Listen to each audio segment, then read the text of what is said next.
Энэ удаагийнхаа бичлэгээр Монголын 6 гол гэж хэлж болох койны талаар нийт нийлүүлэлтийн талаар мэдээллийг хүргэе.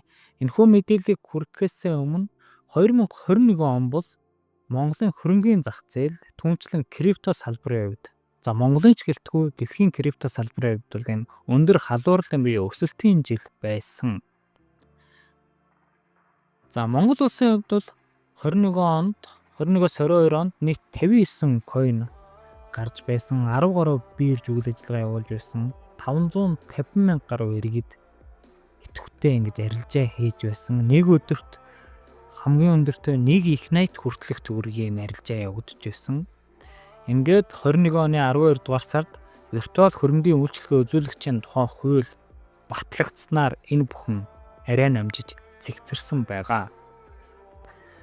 Дотоодын энэ 60-аад токен дээрээс өндөр ашиг хийсэн ч байгаах, маш их хэмжээний алдагдал хүлээсэн ч байгаа байх. Ялангуяа IC койны хувьд, мөн ард койны хувьд. Тэгвэл ямар 6 койныг сонгож авбаа гэхээр бусад койнуудтайгаа харьцуулах юм бол бас ч гэж үйл ажиллагаатай байгаа ардаа компанитай тасралтгүй үйл ажиллагаа явуулаад байгаа гэсэн энэ 6 койныг сонгож авсан байгаа. Эхнийх нь бол ард койн. 2019 онд гарсан. Coin Market Cap дээр бол 3,000 дээр жагсаж байгаа юм байна. Анх 5.2 тэрбум төгрөг ширхэгтэй гарсан бол өнөөдрийн байдлаар буюу 25 оны 4-р сарын 29-ний байдлаар 4.5 тэрбум ширхэг байна. Өөрөөр хэлэх юм бол 660 саяыг шатаасан, 13 орчим хувиа шатаасан, жил болгон шатаадаг. Шатаах гэдэг маань нийт зах зээлд гарсан койноосоо тодорхой хэмжээний ингэж буцааж хизээч ахиж сэргэхээргүй гэж устгалд оруулж байна л гэсэн үг. Тэгэхээр энэ маань бол яг нь үнийг өсгөхийг хөдөөж өгдөг. Хоёр дахь нь Coin Hub 21 оны 7 сарын 8-нд гарсан 850 сая ширхгээр өнөөдрийн байдлаар 799.5 сая ширхэг байна. 50 саяыг шатаасан, хамгийн бага хувиар шатаасан юм байна. 6%-аа шатаасан. Сар болгон шимтгэлээр цугларсан мөнгөнийхөө тодорхой хувиар ингэж зах зээл дээрээс худалдаа авч шатаадаг. Гурав дахь нь IC coin Market Cap дээр 1200 орчим дээр жагсаж байгаа. Монголын крипто салбарыг бол энэ койнгүйгээр төсөөлөх аргагүй байх. 21 оны 8 дугаар сарын 25-нд зах зээл гарсан чинь 30 төгрөг мөрөд хүрчээсэн байх шүү. Одоо бол 1 төгрөгөөс доош үнэтэй байгаа. Нэг их найт ширхэг анх гарч ирсэн бол өнөөдөр 564.8 тэрбум төгрөг байна. 44 орчим хувиа шатаасан гэсэн үг. 440 сая 40 тэрбум орчмыг шатаасан. Одоогоор бол Ucoin хууль эрх зүйтэй холбоотойгоор ингээд үйл ажиллагаанд төр зогссон гэж ойлгож болно.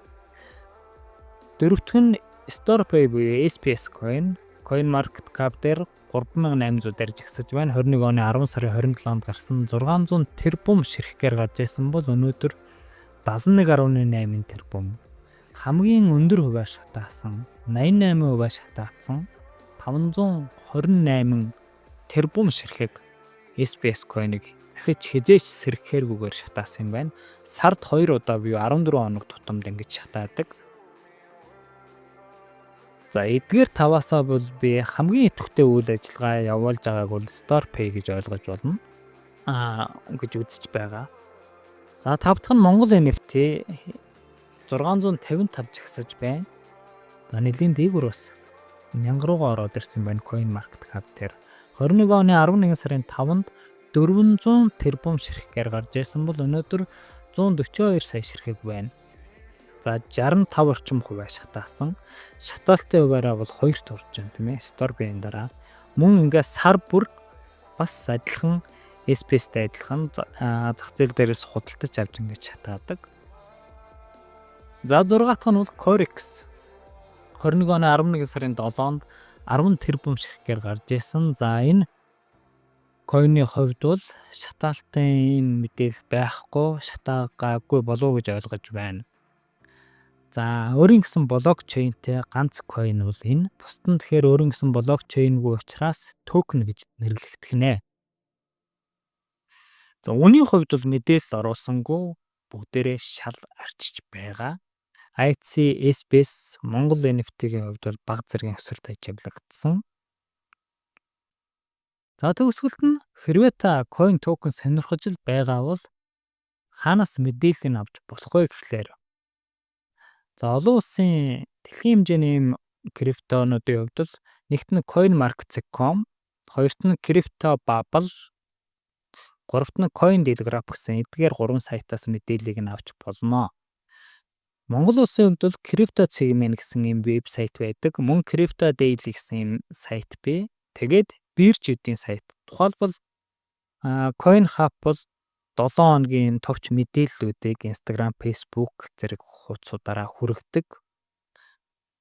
За Corex бас мэдээлэлтэй байдаг. Мөн YouTube сувгуудын талаар сувгуудаас мэдээлэл авч болно. Нэгт нь бол CryptoVerse. За 7 хоног болгоны 5 дахь өдөр мэдээлэл оруулдаг. Мэдээлэл болон technical analysis ингээд 2-3 coin дээр очиж оруулдаг. За хоёр дахь нь бол Altix Digital Exchange энэ дотоодын бирж бас саяхнаас юм YouTube сувгаа идэвхжүүлээд ингээд зочинтой ярилцдаг болсон байлаа. За гуравт нь бол өөрийнхөө сувгийнхаар олцсон байна. Бас энэ крипто coin хөрөнгөний зах зээл хувьцааны талаар жижигэн мэдээллүүдийг бас оруулаад явах юм бодолтой байгаа. За дөрөвт нь бол бусад тухайлбал Telegram дээр Crypto Trade, за MJL Trade гэсэн юм хоёр сувг байдаг. Мөн ийм Bitcoin, крипто арилжаа гэх мэт ийм Facebook группүүд байдаг. Харцангуй мэдээллүүд бас ороод байдаг. Тэгэхээр та coin token сонирхож байгаа бол энэ мэтчлэн мэдээлэл их сурвалжуудаас мэдээлэл авч явах нь бол нэн чухал юм шүү.